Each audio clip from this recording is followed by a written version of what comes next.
Hello, folks. Welcome to day 205 of our chronological journey through the Bible. Today we'll be reading in Isaiah chapters 35 and 36, where you can see the tone shifting dramatically even just between those two chapters. Chapter 35 presents a beautiful prophetic vision of restoration, a future where deserts bloom, the weak are strengthened, and God's people walk a highway of holiness.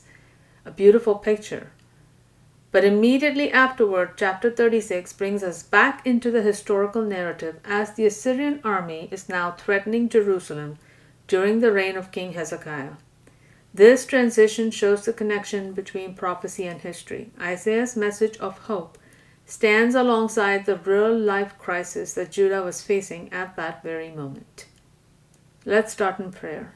Lord, we ask and we thank you, Lord, for strengthening us when challenges arise, and for helping us to trust your promises even in the midst of circumstances that are overwhelming. We ask, Lord, that you would stir up a love in our hearts for your word, that we would lean only on your word and on nothing else. And may your word be a lamp unto our feet and a light unto our path.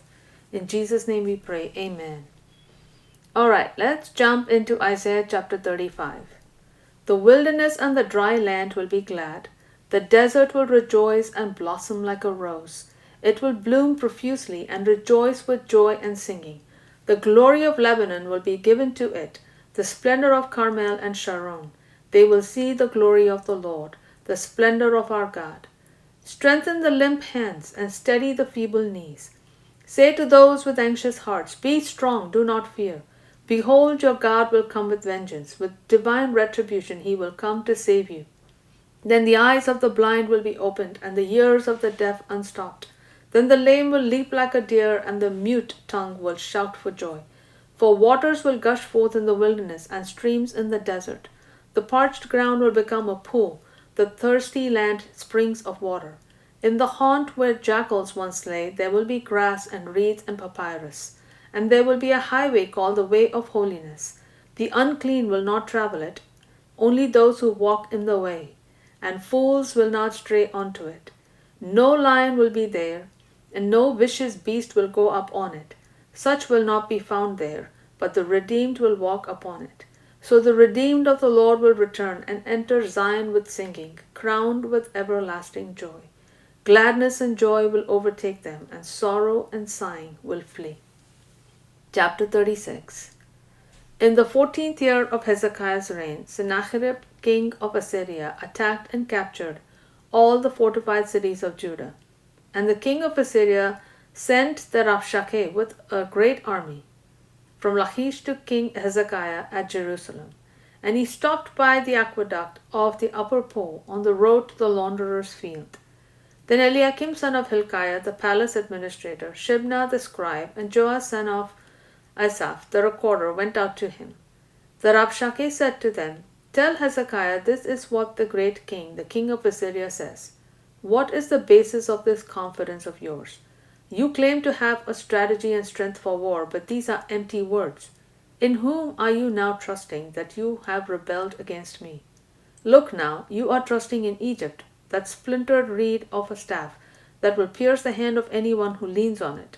Such is Pharaoh king of Egypt to all who trust in him. But if you say to me, we trust in the Lord our God, is he not the one whose high places and altars Hezekiah has removed, saying to Judah and Jerusalem, you must worship before this altar? Now therefore make a bargain with my master, the king of Assyria. I will give you 2,000 horses, if you can put riders on them. For how can you repel a single officer among the least of my master's servants, when you depend on Egypt for chariots and horsemen? So now was it apart from the Lord that I have come up against this land to destroy it? The Lord himself said to me, go up against this land and destroy it. Then Eliakim, Shebna, and Joah said to the Rabshakeh, please speak to your servants in Aramaic, since we understand it. Do not speak to us in Hebrew, in the hearing of the people on the wall.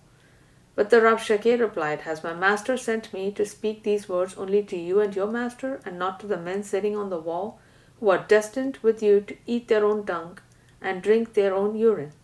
Then the Rabshakeh stood and called out loudly in Hebrew, hear the words of the great king, the king of Assyria. This is what the king says. Do not let Hezekiah deceive you, for he cannot deliver you. Do not let Hezekiah persuade you to trust in the Lord when he says, the Lord will surely deliver us. This city will not be given into the hand of the king of Assyria. Do not listen to Hezekiah, for this is what the king of Assyria says. Make peace with me, and come out to me. Then every one of you will eat from his own vine and his own fig tree, and drink water from his own cistern, until I come and take you away to a land like your own, a land of grain and new wine, a land of bread and vineyards. Do not let Hezekiah mislead you when he says, the Lord will deliver us.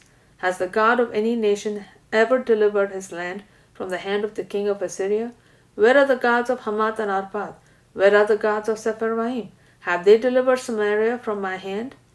Who among all the gods of these lands has delivered his land from my hand? How then can the Lord deliver Jerusalem from my hand?